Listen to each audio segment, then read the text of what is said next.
네, 안녕하세요. 저는 경기대학교에 있는 장경원이라고 합니다. 여러 선생님들 만나 뵙게 돼서 반갑고요. 아직은 연구를 본격적으로 시작하진 않았거든요. 그래서 학생이 질문하는 학교를 이렇게 운영하시면 좋겠습니다라고 4월부터 6월까지 연구를 할 거고, 그 전에 오늘 이 모인 자리에서 그래도 조금이라도 도움이 될 수 있도록 좀 몇 가지 의견을 드리고, 그리고 어떻게 연구를 할 것인지도 안내를 드리도록 하겠습니다. 제가 준비한 거는 세 개의 주제로 나누었습니다. 첫 번째 주제는 질문이 없는 학교와 질문이 있는 학교를 좀 이렇게 비교를 해보려고 하는 거고요. 두 번째는 경기도 교육청에서 저한테 주신 과제 네 가지예요. 그래서 무엇을 하면 학생들이 질문을 잘할 수 있을까? 거기에 대한 네 가지가 학교 문화를 잘 조성하는 거, 질문하는 방법에 대해서 안내하는 거, 그리고 질문을 포함하는 여러 가지 교수학습 방법들, 그리고 학생들이 지역사회와 연계할 수 있도록 질문으로 시작하는 PBL에 대해서 고민해 보는 건데, 이제 이런 주제들이 실제로 학생들이 질문을 하는 것 또는 하지 않는 것과 어떤 연관이 되어 있는지 좀 미리 좀 고민을 해봤습니다. 그래서 그런 이야기들을 같이 들려드리고요. 그리고 세 번째로 어떻게 연구를 진행할 건지 거기에 대해서도 말씀드리겠습니다. 네, 먼저 질문에 대해서 저도 역시 마찬가지로 생각을 해봤는데요. 질문은 다 알고 계시는 것처럼 우리가 알고자 하는 바를 얻기 위해서 물어보는 거죠. 그래서 언제 질문을 하는가라고 물어보면 언제 질문을 하시나요? 뭐 필요한 정보를 얻기 위해서, 뭐 문제를 해결하기 위해서, 또는 뭐 우리가 하다못해 어디 가서 맛있는 걸 먹고 싶을 때도 맛집이 어디지? 라고 질문을 하잖아요. 그래서 여러 가지 정보를 얻거나 문제를 해결하거나 의견을 나누기 위해서 우리가 질문을 하게 됩니다. 챗GPT를 사용하는 게 워낙에 관심이 많은 주제여서 저도 챗GPT에게 한번 물어봤습니다. 그래서 언제 질문을 하나요? 라고 이렇게 물어봤더니 뭐라고 대답을 나왔는지 보이시죠? 그래서 제한이 없다. 언제든지 뭐든지 질문해 달라라고 했는데, 저희 학생들이 이렇게 무엇이든지 언제든 질문하면 아마 오늘 우리가 이 자리에 모이지 않았을 것 같아요. 근데 학생들이 질문 잘 하지 않고 질문이 있는지 없는지도 우리가 잘 모르겠고, 그래서 그 친구들의 좀 마음을 열고 그리고 눈을 열고 그리고 여러 가지 생각을 열어볼 수 있는 학교를 만드는 게 이 자리에 모인 목적이 아닌가 생각이 됩니다. 지금 보여드린 자료는 양미경 교수님이 작성하신 논문에 학생들이 왜 질문을 안 하는지가 이렇게 소개가 되어 있는데, 그 부분을 제가 나름대로 문제나무라고 하는 것으로 구성을 해봤습니다. 문제나무는 선생님들도 유용하게 활용하실 수가 있어요. 어떤 거에 대한 원인을 분석할 때 이렇게 팩트를 쭉 나열을 해보는 거죠. 팩트를 나열하고 원인 결과로 이렇게 재배치를 해보시면 됩니다. 그 논문의 내용을 중심으로 재배치를 해보니 학생들이 학교에서 질문을 하지 않는 이유는 크게 두 가지더라고요. 하나는 질문할 거리가 없는 거, 또 하나는 질문할 거리는 있지만 질문을 하지 않는 경우더라고요. 그리고 그 아래로 내려가 보면 질문할 거리가 왜 없는가 궁금한 게 없는 거예요. 또 학교에서 가르치는 내용에 대해서 내가 흥미가 없고 나와 관련이 없어서 질문을 안 한다는 거예요. 그러니까 이거는 어떻게 보면 학생들의 호기심이나 수업 내용과의 연관성이라고 볼 수 있고, 다른 한쪽에 질문이 있음에도 불구하고 질문을 안 하는 경우는 왜 그런가 봤더니 이게 내 마음이 불편한 거예요. 용기가 없고 예전에 질문했다가 선생님한테 너 그런 것도 모르니? 뭐 이렇게 지적을 받았거나 친구들이 막 뭐 저런 것도 질문해 하면서 웃었거나 해서 굉장히 좀 부끄럽고 기분 나빴던 경험 때문에 질문을 안 하게 된다는 거예요. 그리고 내가 뭘 모르는지 정확하게 표현하기 어렵고 질문하는 방식을 모른다는 거죠. 여러 가지 이유로 학생들이 질문을 하지 않는다라고 이제 얘기를 하고 있습니다. 여기에 제가 노란색으로 표시한 거는 양미경 교수님 논문에는 없었는데 요 뒤에 보시면 2002년 연구였잖아요. 2024년에는 좀 달라지지 않았을까라는 생각이 들어서 자료를 작성하면서 급히 지난주 화요일, 수요일에 이제 주변에 있는 선생님들께 부탁해서 학생들에게 URL을 보내고 좀 의견을 모아봤습니다. 학생들이 220명이나 답변을 해줬고요. 초등학교, 중학교, 고등학교 학생들이 모두 고르게 답변을 했습니다. 이 친구들의 답변을 이제 제가 5가지 정도 질문을 했는데요. 첫 번째 질문은 학교에서 주로 누구에게 질문하느냐라는 거였어요. 보시는 것처럼 초등학생들이 좀 있어서 담임 선생님을 이제 언급하기도 했죠. 근데 담임 선생님, 교과 선생님이 있고, 그리고 이제 친한 친구, 공부 잘하는 친구, 그리고 우리랑 이제 같이 팀이나 어떤 모둠 활동을 할 때 우리 구성원인 친구들에게 이거 뭐야? 라고 이렇게 질문을 한다고 되어 있어서 우리가 생각하는 것보다 또 본인들끼리는 질문을 많이 주고받는구나 라는 것도 알 수 있었던 것 같습니다. 두 번째 질문은 그럼 학교에서 주로 뭘 질문하는지 물어봤는데 이게 지난주 화수에 조사했고 수요일 12시까지 조사했고 제가 오후에 제출했어야 되거든요. 원고를. 그래서 우리 같이 연구해 주시는 전원희 교수님이 챗GPT에게 정리를 시키자 해서 챗GPT가 정리를 해줬습니다. 학생들이 개방형으로 쓴 답을 쭉 정리해서 뭐라고 응답을 했냐면 보통은 본인들이 모르는 거, 문제 해결하는 거를 목적으로 질문을 하고 이거 뭐야? 라고 개념을 이해하기 위해서 질문을 하고 그리고 좀 안타까웠지만 기타가 100건이더라고요. 그러니까 이 뭐랄까요? 이렇게 막 정교하게 이렇게 딱 정리 못하죠. 그럼 이제 우리가 또 질문해야 되는 거예요. 지금 너가 기타로 분류한 거를 다시 몇 가지 기준을 가지고 나눠줘. 이렇게 해야 되는데 시간이 없어서 안 물어봤습니다. 이거는 연구를 수행하면서 이제 보완을 하도록 할 거고요. 그래서 학생들이 주로 좀 단편적인 개념 이해하기 위해서 질문을 많이 한다라는 걸 알 수가 있었고요. 그러면 학생들이 주로 어떤 경우에 질문을 하냐 물어봤더니 앞에 거랑 연관이 되죠. 내가 좀 이해가 안 될 때 질문을 한다. 두 번째는 우리 선생님이 내가 질문해도 되게 편안하고 친절하게 얘기해 주실 만 애들도 누울 자리를 보고 다리를 뻗기 때문에 약간 그런 경우에 질문한다라고 얘기를 했고 세 번째는 이제 시험에 임박했을 때 그리고 네 번째는 과제를 한다거나 그래서 동료와 상호작용을 위해서 질문하는 것으로 볼 수 있었습니다. 답을 보니까 맞아 우리 애들이 이런 경우에 질문하는 것 같아 하고 이해하는 데 도움이 되었던 것 같습니다. 그러면 질문하지 않는 이유는 무엇인가 물어봤는데 요거는 2002년에 아까 보여드렸던 양미경 교수님 연구랑 거의 비슷해요.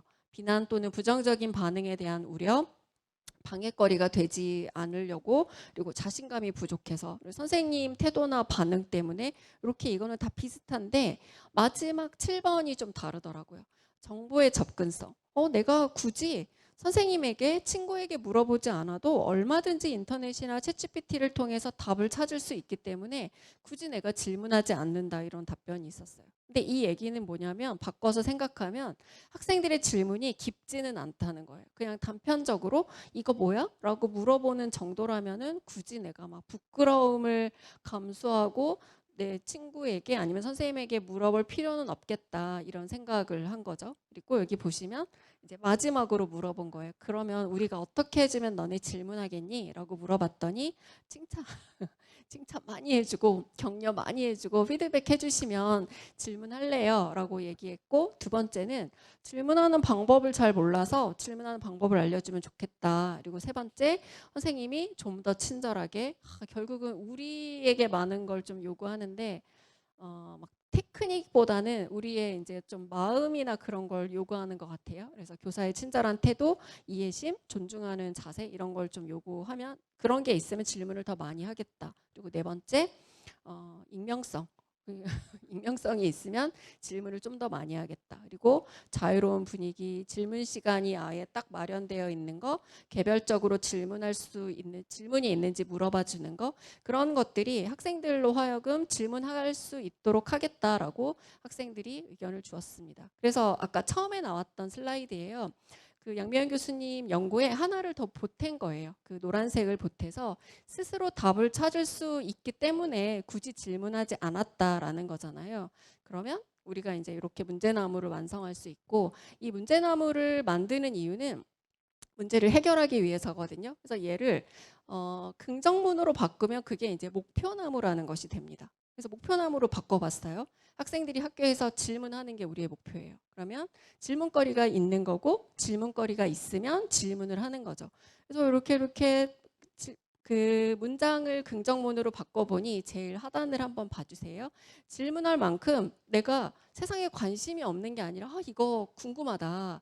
이거 중요하다라고 하는 어떤 호기심이 생긴다는 거예요. 그리고 수업 내용이 질문할 만한 쟁점이나 흥미를 가지고 있는 거고 수업 내용이 학생들의 세계관이나 세계와 연관이 되어 있는 거예요. 그리고 수업 방법이 학생들이 자신의 경험과 연결할 수 있는 그런 관련성이 높으면 학생들이 질문거리가 생긴다는 거죠. 그리고 요 한쪽 축에서는 용기가 있고, 그리고 질문과 관련해서 내가 질문했을 때 선생님에게 칭찬받은 경험이 있고 굉장히 기분 좋았던 막 자신감을 경험해 본 경험이 있으면 또 질문하는 거예요. 그래서 그런 경험이 있고 궁금한 것을 어떻게 표현하는지 알고 모르는 게 무엇인지 명확하게 알면 학생들이 질문을 한다는 거죠. 그래서 요거를 잘 정리를 해보니 경기도교육청에서 그래서 나에게 4개의 소주제의 과제를 주었구나라고 하는 거를 스스로 깨달았습니다. 네, 그래서 이 4개로 한번 그룹핑을 해봤는데요. 보시는 것처럼 운영과제 1이 무엇보다 분위기를 조성하는 거. 학생들이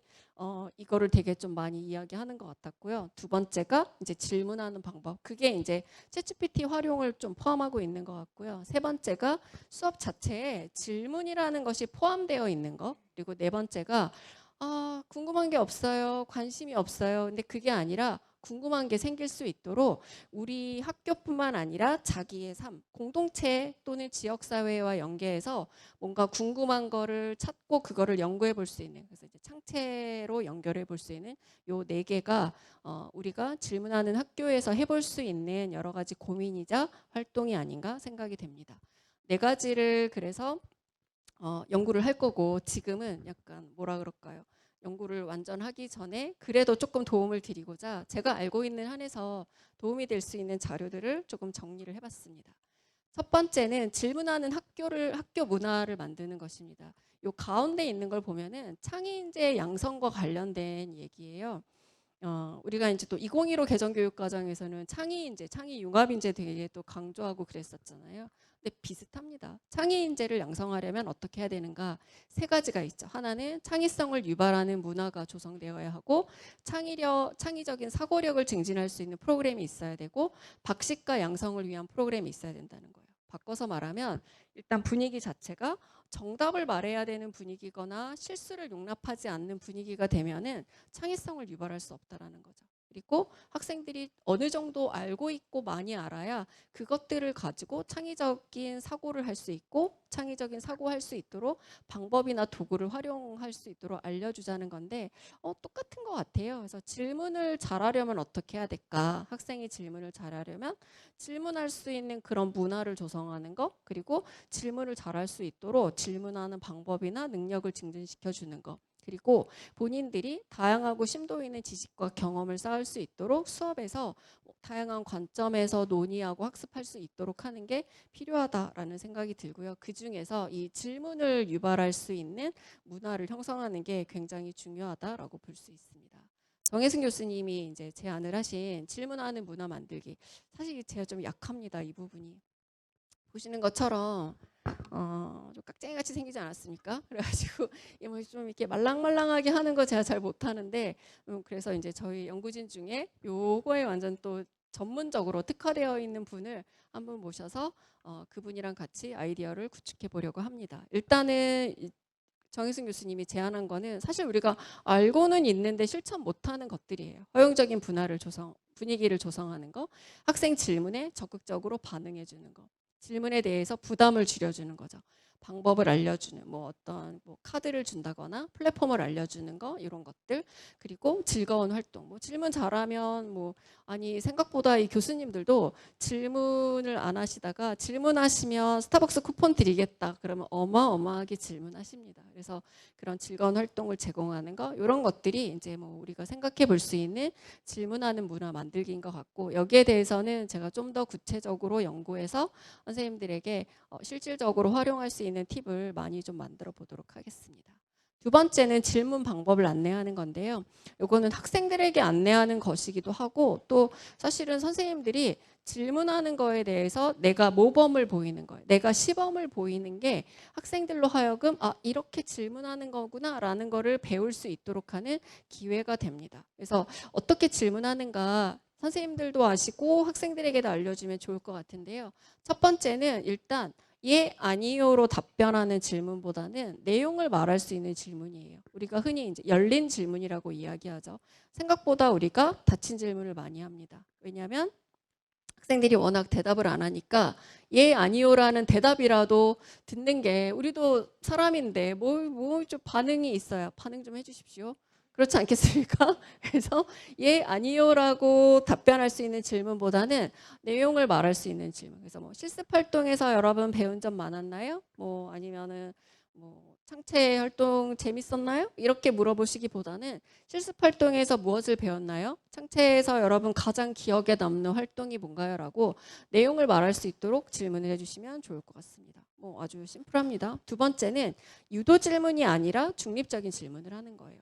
우리가 어느 정도 답을 유도하기 위해서 여기 제가 예시를 써놨는데, 자, 이 문제에 대한 답을 찾으려면 성공 경험을 가진 사람과 인터뷰해야 될 것 같은데 어떻게 생각하세요? 이렇게 질문하면 네, 그렇습니다. 이렇게 애들 다 대답하거든요. 그게 아니라 이 문제에 대한 답을 찾기 위해 무엇을 해야 될까요? 라고 학생들이 내용을 말할 수 있도록 중립적인 질문을 해주시면 좋을 것 같습니다. 이것도 우리가 사실 그냥 무의식적으로 유도 질문을 많이 하게 되거든요. 그래서 좀 내가 중립적인 질문을 많이 해야겠다라고 생각해 주시면 좋을 것 같습니다. 두 개를 합쳐보면 결국은 학생들이 내용을 말할 수 있도록 열려있고 중립적인 질문을 해야 된다라고 생각하시면 될 것 같고, 세 번째 전략은 뭐 어떻게 보면 어거지로 붙여 넣은 거일 수도 있는데요. 긍정 질문을 하시라는 거예요. 그러니까 동일한 현상에 대해서도, 그러니까 사실 저도 앞에서 왜 질문을 안 하는가 그 막 문제점을 찾고 그랬지만, 학생들에 대해서 질문을 할 때는 가능하면 문제점을 지적하는 질문보다는 긍정 질문을 해주시면 좋을 것 같습니다. 자, 보시면 여기 문제점을 지적하는 질문들, 너 왜 그렇게 자주 큰 소리를 내니?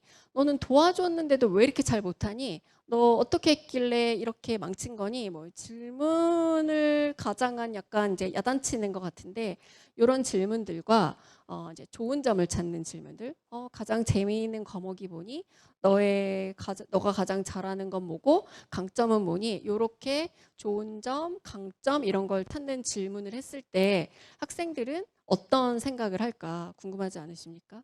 제가 저희 애한테, 집에 같이 살고 있는 애한테 언제 물어봤냐면, 얘가 고등학교 1학년 때 물어봤습니다. 저랑 정말 그 아주 사이가 안 좋을 때, 그 한 번은 굉장히 저희 애랑 싸우고 나서 제가 저희 남편한테 전화를 했어요. 나 얘랑 도저히 못 살겠어. 나 가출하고 싶어. 그랬더니 지원이도 가출하고 싶대. 이렇게 저희 애가 먼저 아빠한테 엄마랑 못 살겠어서 자기 가출하고 싶다고 문자를 보냈더라고요. 어쨌든 어려운 시절을 다 보내고 지금은 이제 아주 행복하게 잘 살고 있습니다. 근데 그때 이제 제가 요 책에다가 요거를 좀 넣으려고 그 사이가 안 좋은 와중에 이제 불렀어요. 그래서 엄마가 이거 좀 뭘 해야 되는데 좀 너가 솔직하게 의견을 써줬으면 좋겠다. 5만 원을 주겠다. 그래서 5만 원을 주겠다고 하면은 잘 써줍니다. 그래서 성실하게 막 쓰더라고요. 그래서 그 쓴 거를 딱 읽어봤는데 사실 저 이거 읽고 충격을 많이 받았습니다. 왜냐하면 학교에서는 저도 긍정 질문을 많이 하려고 노력하는데 이게 집에 가면 교육학자가 아니라 그냥 엄마 집에 가면 엄마 모드로 그냥 딱 바뀌니까 너 왜 이렇게 뭐 안 하니? 이거 왜 이렇게 했니? 왜 수학 성적이 요 모양이니? 막 이렇게 질문하게 되거든요. 근데 얘가 뭐라고 답을 했냐면 그런 문제점을 지적하는 질문에 대해서 나의 행동 및 의도가 마치 나쁜 것처럼 느껴져서 자책감이 생기고, 질문하는 사람, 질문하는 사람이 이기적이고 배타적인 성향을 가진 사람으로 보여서 견제 또는 회피하고 싶어진다는 거예요. 우리 둘이 한 집에 살고 있는데 이게 말이 됩니까? 그리고 남아있던 자신감마저 상실한 기분이 들고 자기 행동과 무관하게 이 사람이 나를 되게 안 좋게 평가하는구나. 그래서 소외감과 비열함을 느끼고 이렇게 막 온갖 막 그 제 가슴에 비수를 꽂는 그런 단어들이 막 있는 거예요. 그래서 정말 그때 비수가 많이 꽂혔습니다. 근데 이제 옆을 보니 긍정적인 질문을 들었을 때는 간단한 질문으로 시작해서 흥미가 유발된다는 거예요. 그리고 자기의 강점을 말하면서 자신감도 생기고 이런다는 거죠. 그래서 진짜로 제가 노력을 많이 했습니다. 노력을 많이 해서 긍정적인 질문을 하려고 했고, 저희 애가 수학, 과학은 잘했는데 국어를 너무너무 못하는 거예요. 왜 이 시인이 이런 생각을 했는지 자기는 도저히 이해가 안 된다. 뭐 이렇게 해서 어쨌든 저희 애는 이제 물리학을 전공했습니다. 물리학을 전공했고 지금은 이제 저희 학교 앞에 보면은 나노기술연구원이라고 있거든요. 그래서 거기 아직은 인턴이고 이제 군대 가야 돼서 거기서 여름부터 이제 그 뭐죠? 특례로 근무를 할 예정인데 그래 이제 물어보는 거죠. 야, 지원아, 너 재미있는 과목이 뭐냐? 저는 물리가 좋습니다. 그래? 그럼 너 물리 공부 어떻게 해? 저는 이렇게 공부해요. 그러면 사실 이제 그때를 놓치지 않고, 아, 그래? 그럼 그 방법을 국어에 적용해 보면 어떻게 공부할 수 있을까? 이렇게 접근을 하라는 거예요. 근데 너 국어 도대체 어떻게 공부하길래 성적이 이렇게 나와? 막 이렇게 질문하면 안 된다는 거죠. 그래서 학생들이랑 그 뭐 수업도 그렇지만 학생들 대부분이 어떤 분위기나 선생님의 태도나 이런 거에 의해서 본인들이 질문을 하거나 질문하고 싶지 않거나 그런 거에 영향을 받는다고 하니 선생님들도 이렇게 좀 긍정적인 질문을 해주시면 좋을 것 같고, 사실 이게 학교에서는 오히려 하기가 쉬워요. 근데 집에선 좀 잘 안 되거든요. 집에서도 제가 해봤는데 효과가 있습니다. 그래서 꼭 해보시면 좋을 것 같습니다. 그래서 개방형 질문, 중립적인 질문, 그리고 세 번째로 긍정적인 질문을 해주시면 좋을 것 같고요. 여기까지는 약간 우리가 시범을 보인다고 보시면 돼요. 그래서 알게 모르게 학생들이 어떤 식으로 질문을 하는가를 선생님이 우리한테 해준 질문을 통해서 열린 질문, 중립적인 질문, 그리고 긍정적인 질문을 하면 되는구나 라는 거를 배울 수 있도록 하면 좋을 것 같고요. 두 번째는 질문하는 방법을 알려주는 건데 가장 심플한 거는 이렇게 틀을 주는 거예요. 우리 왜 예전에 보면 뭐 네이버 그 질문칸 만들어 놓고 뭐 사랑은 뭐 네모이다 막 이런 거 하잖아요. 그런 것처럼 틀을 주는 거예요. 뭐뭐란 무엇인가? 뭐뭐의 특징은 무엇인가? 일반적인 이런 걸 학기 초에 주고 학생들에게 오늘 공부한 것 중에서 궁금한 게 있는데 어떻게 질문해야 될지 모르겠다. 그러면 이 틀을 이용해서 질문하도록 해주시면 좋을 것 같습니다. 질문 틀은 여러 가지가 있는데요. 뭐 이런 것도 있고 더 쉬운 거는 육하원칙. 뭐 언제 어디서 누가 무엇을 어떻게 왜 이걸 사용할 수도 있고요. 요 세 번째는 요 자체가 질문 틀은 아니고요. 그 탈무드에 있는 이야기를 하나 준 거예요. 옛날에 아주 가난했던 사람이 벼락부자가 됐대요. 근데 랍비 힐렐이라는 사람이 이 사람에게 말 한 마리랑 마부 한 마리를 이렇게 배정을 해준 거예요. 근데 어느 날 마부가 없어졌습니다. 그러니까 벼락부자가 사흘 동안 마부의 역할을 대신해서 자기가 직접 이렇게 말을 끌고 걸어갔다라고 하는 아주 짧은 이야기가 있는데 요거를 주고 질문 한번 만들어 보세요 했더니 한 30개 정도 질문이 만들어졌대요. 그 질문을 나눠봤더니 보시는 것처럼 이렇게 9개 정도의 질문 유형이 나오더라는 거죠. 단어의 뜻을 물어보는 거, 문장 표현을 물어보는 거, 느낌을 물어보는 거, 문장을 통해 유추할 수 있는 질문을 해보는 거, 뭐 비교해보는 거. 그래서 학생들한테 이렇게 질문 틀을 주는 게 너무 인위적이지 않나? 라고 생각이 되신다면 학생들에게 이런 단어 뜻을 물어보거나 문장 표현을 물어보거나 이런 걸 질문하시면 됩니다라고 이런 가이드라인을 주셔도 학생들이 비교적 또 수월하게 질문을 할 수 있을 것 같습니다. 그리고 익숙한 블룸의 텍사노미 많이 보셨죠? 우리 목표 진술할 때 기억, 적용, 분석, 평가, 창작 이렇게 목표 나누잖아요. 그거를 이용해서 우리가 또 질문을 만들어 볼 수 있거든요. 이 동그라미가 가운데 보시면 클락이라는 사람이 만들었는데 가운데가 이 목표고요. 두 번째 동그라미가 그 목표를 달성하기 위해 할 수 있는 활동들이고 세 번째 동그라미는 그 활동의 아웃풋이에요. 그래서 제가 여기에 정리를 했습니다. 그래서 각각의 목표별로 할 수 있는 주요 활동들, 예를 들면 적용을 하는 게 나의 목표이다 라고 한다면 학생들에게 어떤 걸 나열해 보세요, 구성해 보세요, 가르쳐 보세요, 실험해 보세요, 인터뷰해 보세요 라고 할 수 있고, 학생들에게도 우리가 이걸 적용해 볼 거야, 스스로 한번 질문을 만들어 봐 라고 하면 학생들이 이걸 이용해서 뭐하고 뭐를 이용해서 새로운 문장을 구성하면 어떻게 될까, 이런 질문을 만들어 볼 수 있는 거죠. 그래서 이것도 한번 활용해 보셔도 좋을 것 같습니다. 제가 지난주에 수업할 때 이번 학기에는 저는 이제 플립드 러닝 수업하고 있거든요. 그래서 사전 동영상을 올려주고 교실 활동할 때 학생들에게 이 양식을 나눠줬어요. 그래서 공부하고 온 부분에 대해서 6가지 유형의 질문을 만들고 질문에 대해서 이제 바꿔서 답을 해보도록 했거든요. 생각보다 질문 만드는 거 어려워합니다. 그래서 대학생도 어려워하거든요. 그래서 이렇게 뭐 어떤 패턴을 주는 것부터 유형을 알려주는 거 잘한다 그러면 이렇게 좀 여러 가지 수준의 질문을 만들어 보는 것까지 한번 안내를 해보셔도 좋을 것 같습니다. 그리고 세 번째는 이제 질문을 포함하는 교수학습 방법이에요. 첫 번째는 분위기를 조성하는 거였고, 두 번째는 학생들에게 질문 방법을 알려주는 거였어요. 그래서 우리가 먼저 시범을 보이는 거, 학생들에게 질문을 잘할 수 있도록 어떤 패턴이나 그런 이제 스타일을 알려주는 거였고, 세 번째는 수업을 할 때 아예 질문하는 활동을 포함할 수 있도록 하는 겁니다. 그래서 뭐 여러 가지가 있는데 이제 몇 가지 해보기 쉬운 것들을 정리를 해봤습니다.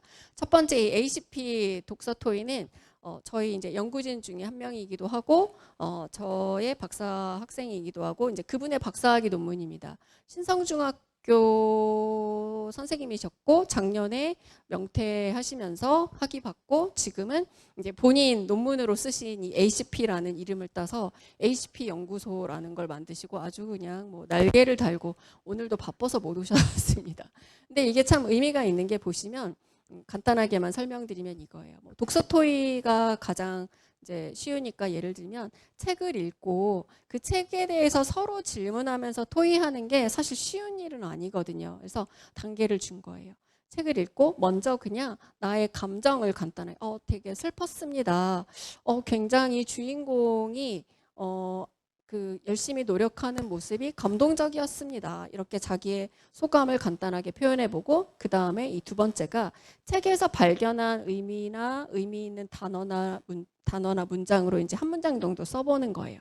뭐 주인공의 뭐 노력이 아름다웠다 이렇게 써보고 그리고 그거를 질문으로 만들어서 제안을 하고 서로 어떤 게 좋은지를 선택해서 이제 선택된 질문에 대해서 의견을 내보고 토의가 이루어지는 거거든요. 그래서 이렇게 아예 내가 수업을 하는데 학생들이 조금 쉽게 질문할 수 있도록 디딤돌이죠. 먼저 단어를 한번 생각해보고 그걸 가지고 질문을 만들어보고 토의를 하는 이런 이제 안내된 모형을 우리가 사용해보는 게 방법일 것 같습니다. 혹시 관심이 있으신 분들은 해보시면 좋을 것 같아서 이 내용을 조금 정리를 해놨고요. 두 번째는 1대1 교차 인터뷰입니다. 제가 토의 많이 하거든요. 수업 시간에 토의 많이 하는데 어떤 경우에는 5명이 한 팀이 되도록 하기도 하고 6명이 한 팀이 되도록 하기도 하고 뭐 4명이 한 팀이 되도록 하기도 합니다. 학교에서는 보통 이제 4명을 한 팀으로 많이 하죠. 책상 샥 돌려가지고 하기 편하니까. 근데 제가 해보니 6명보다는 5명이, 5명보다는 4명이 훨씬 더 학생들이 말도 잘하고 상호작용도 잘하는데 또 이 4명보다는 2명이 할 때 학생들이 질문도 잘하고 답변도 잘합니다. 그런데 2명이 질문하고 답변하면 부담이 굉장히 크죠. 내가 질문을 굉장히 잘해야 되고 그래서 이 1대1 교차 인터뷰는 어제 했습니다. 저 어제 수업 시간에 저녁에 교대원 수업할 때 했는데 질문을 제가 만들어 가는 거예요. 그래서 먼저 둘이 짝을 지어서 둘씩 짝을 지어줍니다. 그리고 보통 가위바위보 해서 이긴 사람이 기자 역할을 하도록 해요. 포스트잇에다가 기자라고 써서 가슴에 붙이는 경우도 있고 뭐 그냥 하기도 하는데 그래서 기자가 질문을 하는데 어떻게 하냐면 이렇게 미리 준비된 질문지 제가 질문을 만들어 가고 그걸 가지고 하면은 기자들이 아주 편하게 그리고 부담 없이 질문을 하고 답변을 하면 답변하는 내용을 잘 듣고 여기다 기록하는 거예요. 그리고 경우에 따라서는 질문하는 주제도 학생들이랑 같이 좀 정하고 싶다라고 한다면 블랭크로 만들어서 질문을 준비하고 그날 토의된 걸 가지고 여기에다가 이제 키워드를 넣어서 질문을 완성해서 진행을 할 수가 있습니다. 제가 몇 년 전에 중소기업 사장님들 대상으로 뭐 리더십에 대한 워크숍 한 적이 있었어요. 그때 그분들의 리더십 사례를 도출해 보려고 이 1대1 크로스 인터뷰를 준비를 해갔습니다. 근데 조금 일찍 도착했어요. 조금 일찍 도착해서 뒤에 이렇게 앉아 있었는데 분위기가 뭐라 그럴까 설명할 수 없는 그 어두운 분위기, 어둡고 아주 침울한 분위기. 그래서 이거를 하자고 하면 아니 우리가 A입니까? 막 이렇게 저한테 굉장히 뭐라고 하실 것 같더라고요. 그래서 고민을 하다가 그냥 어쨌든 준비를 해갔으니까 말씀을 드리고 했습니다. 저희가 인터뷰 그 리더십 사례를 찾으려고 하는데 이런 방법으로 해보려고 합니다. 그래서 재미있게 해주셨으면 좋겠습니다. 하고 가위바위보 하고 포스트잇으로 기자라고 써서 가슴에 딱 붙였습니다. 그리고 놀라운 일이 일어났는데 갑자기 이분들이 이 기자 오랜만이야? 여기 음료수 한 잔에 하면서 갑자기 너무나 이 역할 그게 막 몰입을 하시는 거예요. 그래가지고 뭐지 이 분위기는? 그래서 좀 약간 당황했는데 어쨌든 굉장히 재미있게 잘했습니다. 그리고 이제 저희 박사과정으로 계셨던 교장선생님 한 분이 본인 학교의 학생들이랑 뭐 이런 걸 해보고 싶다 그래서 학생의 애들이랑 할 때 제가 이 1대1 교차 인터뷰를 한번 해봤어요. 그래서 그때 정말 난생 처음으로 제가 초등학교 학생들이랑 수업을 해봤습니다. 그게 뭐였냐면 그 학교 선생님들이 수업을 잘할 수 있도록 수업을 좀 도와줬으면 좋겠다 해서 제가 알겠습니다 하고 이제 갔어요. 갔던 3학년이었는데 3학년 선생님들이 어떻게 계획을 세우셨냐면 저희 계획은 교수님이 직접 수업을 하시고 우리가 보면서 배우는 거예요. 이러시는 거예요. 그래가지고 제가 갑자기 3학년 그러니까 6시간 수업했어요. 1반을 1, 2교시, 2반 선생님들 약간 뭐라 그래야 될까? 약간 그 톰과 제리의 약간 제리 같은 그래서 1반을 1, 2교시, 2반을 뭐 3, 4교시, 3반을 5, 6교시 이렇게 해서 어쨌든 수업을 했는데 그때 생각하면 정말 땀 엄청 많이 흘렸습니다. 특히 막 1학년 1교시 하는데 학생들이 초등학생은 질문을 엄청 많이 하더라고요. 많이도 하고 제가 질문하면 답변을 한 명만 듣고 싶었는데 애들은 계속 손들더라고요. 그래서 이렇게 한 2명 정도 얘기했어요. 그래서 제가 자, 그만 넘어가려면 계속 손들어요. 그래서 정말 막 땀이 엄청 났었는데 이제 끝나고 쉬는 시간에 선생님들께 어떻게 해야 돼요? 선생님들은 뒤에서 막 엄청 웃고 계시더라고요. 저를 보면서. 그래서 어떻게 해야 됩니까? 그랬더니 반마다 약속이 있다는 거예요. 그래서 예를 들면 막 그렇게 통제가 안 될 때 3학년 그럼 애들이 1반 하면서 갑자기 딱 제로 베이스로 세팅이 되더라고요. 근데 어쨌든 그때 애들이랑 했는데 학생들은 이것도 나름대로 너무 재밌어요. 그래서 저한테 막 물어봐요. 선생님 여기 기자에 제 이름 써도 되나요? 그래서 써도 돼. 그랬더니 장경원 기자, 전원리 기자 이렇게 자기 이름을 써서 하면서 굉장히 재미있게 했던 경험이 있습니다. 1교시에는 땀을 엄청 흘렸었는데 그래서 질문하는 즐거움, 내가 질문을 만들어야 되는 부담을 없애면서 질문하는 즐거움을 주는 걸 한번 이제 해보는 것도 좋을 것 같아서 이렇게 1대1 교차 인터뷰 해보시는 거 추천드리고 싶고 저는 대학원에서도 수업을 많이 합니다. 그래서 뭐 본인들이 취재한 거 가지고 이렇게 뭐 결과물 같이 공유하고 이렇게 할 수 있습니다. 이걸 추천드렸고요. 세 번째는 하브루타예요. 많이 알고 계시죠? 유태인식 공부 방법입니다. 그래서 어떻게 읽어야 됩니까? 하버가 이제 친구라는 단어이고 거기서 유래한 거라고 합니다. 예전에 저희 학교에 그 막 소크라테스 막 이런 거 공부하시는 분이 그 얘기 해주셨는데 소크라테스가 뭐라 그랬냐면 진정한 친구란 같이 글을 쓰고 같이 공부하는 사람이 진정한 친구라는 거예요. 근데 저도 이제 뭐 대학 때 친했던 친구들이랑 왜 친했을까 생각해 보면 우리 맨날 과제 같이 하고 그래서 친하지 않았나 생각이 들고 지금도 주변에 결국 같이 친하게 지내는 교수님들은 같이 뭐 공동 연구를 한다든지 같이 학교 보고서를 같이 썼다든지 이런 분들인 것 같아요. 그래서 그렇게 같이 공부하는 짝꿍을 갖는 게 이제 친구라는 말에서 유래한 하브루타다라고 보시면 됩니다. 아주 쉽습니다. 이렇게 하는 거예요. 먼저 우리가 어떤 걸 설명해 주거나 텍스트를 보여주는 거예요. 아까 선생님이 그 영상 나왔던 것처럼 내가 강의를 먼저 보여주는 것도 여기에 해당이 됩니다. 그래서 설명을 해줄 수도 있고 강의를 보여줄 수도 있고 이걸 읽어오세요 라고 텍스트를 줄 수도 있고 그런 다음에 질문하는 거예요. 이 질문은 우리의 질문이에요. 교수자의 질문. 그러니까 다른 말로 하면 미션입니다. 학생들에게 미션을 주는데 그 미션에 대해서 둘씩 짝을 지어서 하는 거고 그래서 짝토론. 그 다음에 시간이 조금 허락한다면 2+2 그래서 2명 합쳐서 4명이서 본인들이 얘기했던 거를 같이 이야기하고 그리고 그 중에 한두 팀 정도 발표하고 마지막에 마무리. 근데 이게 하브루타에서는 이제 쉬우르라는 단어를 쓰더라고요. 그래서 이 프로세스를 따르는 건데 이제 교수자가 하는 질문이 뭐냐에 따라서 질문 중심 하브루타. 자, 둘이 짝지어서 질문 만들어 보세요 하는 거예요.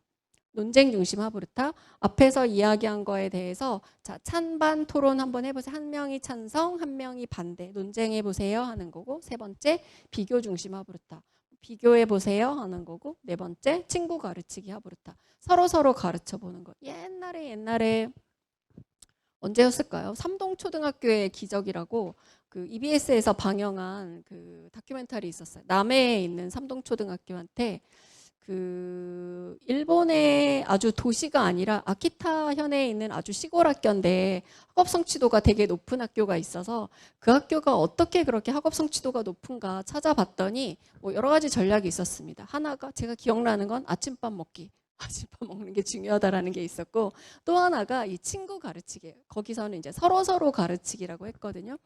이게 굉장히 효과가 있어요. 왜냐하면 우리가 수업 시간에 선생님이 설명해주면 이렇게 듣기만 하는 거잖아요. 그러니까 우리 정보 처리 모형에 따르면 감각기관을 통해서 우리 단기 기억 저장소를 거쳐서 장기 기억 저장소를 이렇게 저장까지는 됐는데 얘를 인출해서 사용해 봐야지만 이게 완전히 내 거가 되거든요. 그걸 해볼 수 있도록 자, 서로 1분씩 가르쳐 보세요라고 하는 거죠. 그럼 말을 해보는 과정에서 이해도 잘 되고 또 내가 무슨 말인지 모르겠어. 다시 얘기해봐라고 자연스럽게 질문도 나올 수 있는 거죠. 그리고 5번째, 문제를 만들어 보는 거. 이것도 한 방법입니다. 그래서 이거를 뭐 다 해보셔도 좋고 나는 질문과 관련된 것만 해보고 싶다 그러면은 첫 번째 거. 우리가 뭔가를 설명한 다음에 혼자 하기 어려우니까 여러분 짝을 지어서 둘이서 상의해서 질문 만들어 보세요 하는 거고, 아까 우리 학생들이 익명성을 보장해 달라 그랬잖아요. 그러니까 말로 표현하는 것도 좋지만 우리 아까 여기 나왔던 것처럼 많이 사용하는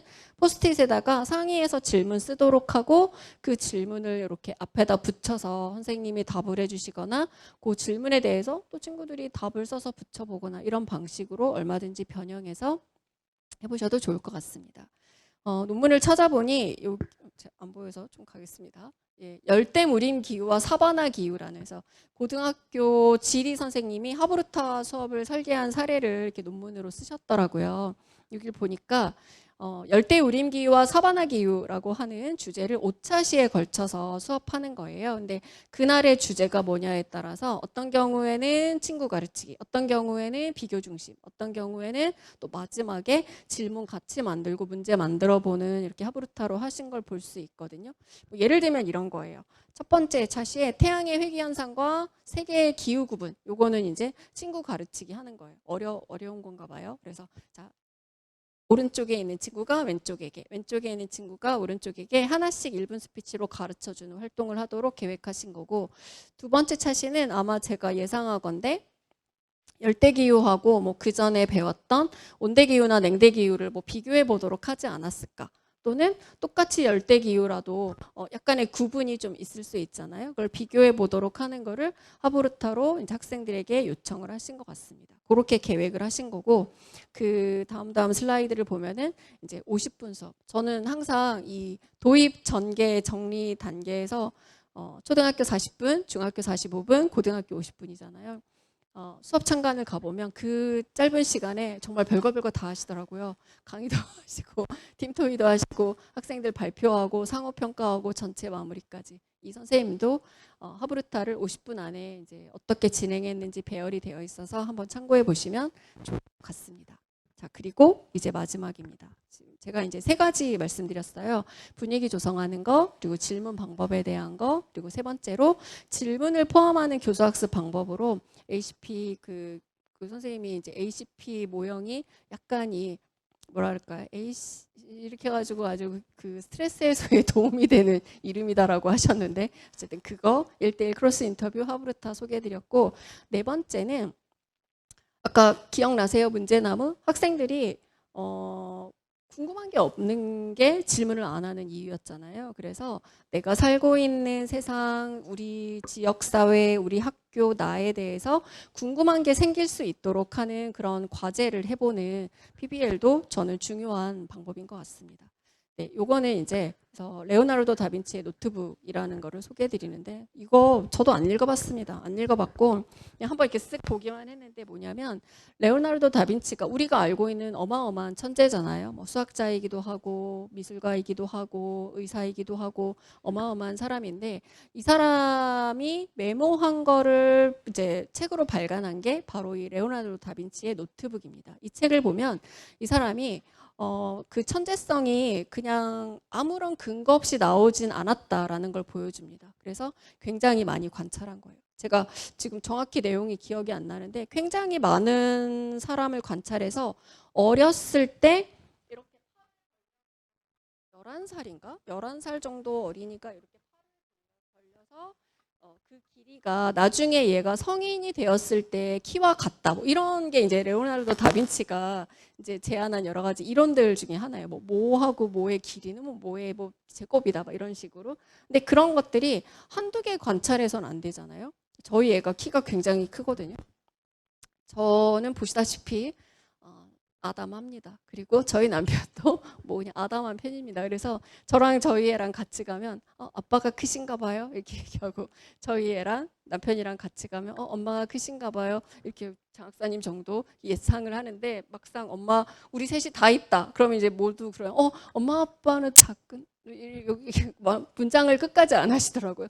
엄마 아빠는 별로 안 큰 여기까지 하시는데 이렇게 저희 가족만 관찰해서는 뭔가를 내놓을 수가 없잖아요. 굉장히 많은 사람들을 관찰해야 되고 그리고 그걸 기록하고 그걸 들여다봐서 거기에서부터 뭔가를 발견하고 창조해낸 게 이 레오나르도 다빈치입니다. 학생들이 그러면 제가 이거 왜 얘기할까요? 학생들로 하여금 뭔가 좀 호기심을 가져볼 수 있는 기회를 줄 수 있다는 거죠. 그러니까 질문이라는 게 수업 시간에 강제로 일단 훈련을 위해서 해볼 수도 있지만 궁금해야 하거든요. 아까 학생들이 말한 것처럼 궁금한 게 없으면 질문을 안 하니까 궁금증이 생길 수 있도록 관찰해 볼 수 있고 기록해 볼 수 있는 기회를 주는 게 어쩌면은 질문이 생성될 수 있도록 하는 좋은 기회가 될 수도 있습니다. 그래서 뭐 이런 과제를 해보는 거 여기 보시면 혁신의 진화와 과정 뭐 이런 그림들 막 유튜브 그 구글 이런 데 찾아보시면 이런 그림 많습니다. 그래서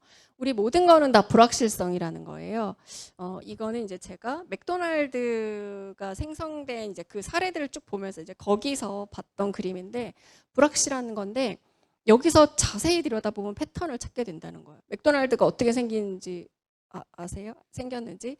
그러니까 그 굉장히 부자들이 많이 사는 해변에서 이렇게 봤더니 사람들이 뭐 돈도 많고 그렇지만 결국은 놀다가 간편하게 먹을 수 있는 게 필요하더라라는 거를 내가 유심히 관찰하면서 이제 패턴을 찾게 된 거예요. 그래서 거기서 패턴을 찾아서 햄버거를 만들 수 있도록 인사이트가 생기고 자기가 뭔가 디자인을 한 거잖아요. 그런 기회를 학생들한테 주는 게 질문을 해볼 수 있는 기회를 찾는 기회가 될 수도 있을 것 같습니다. 그래서 이제 프로젝트 베이스드 러닝을 소개해 드리고 싶었습니다.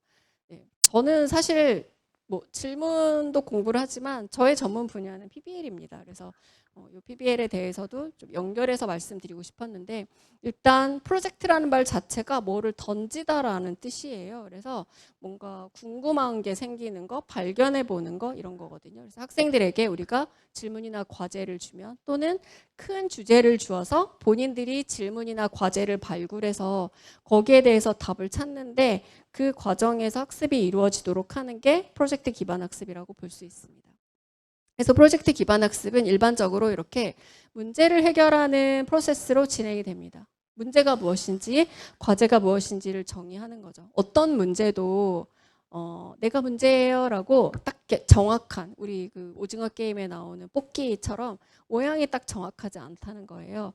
항상 덜어내고 그래서 이게 진짜 문제구나라는 걸 우리가 찾아야 되거든요. 그래서 문제를 명확하게 찾고 그 다음에 그 문제에 대한 필요한 자료를 수집해서 분석하고 거기서부터 해결안을 모색하고 타당성을 검증하고 실행 및 평가하게 됩니다. 이거는 학생들이 하는 프로젝트뿐만 아니라 우리 일상생활 속에서도 많이 이루어지고 있습니다.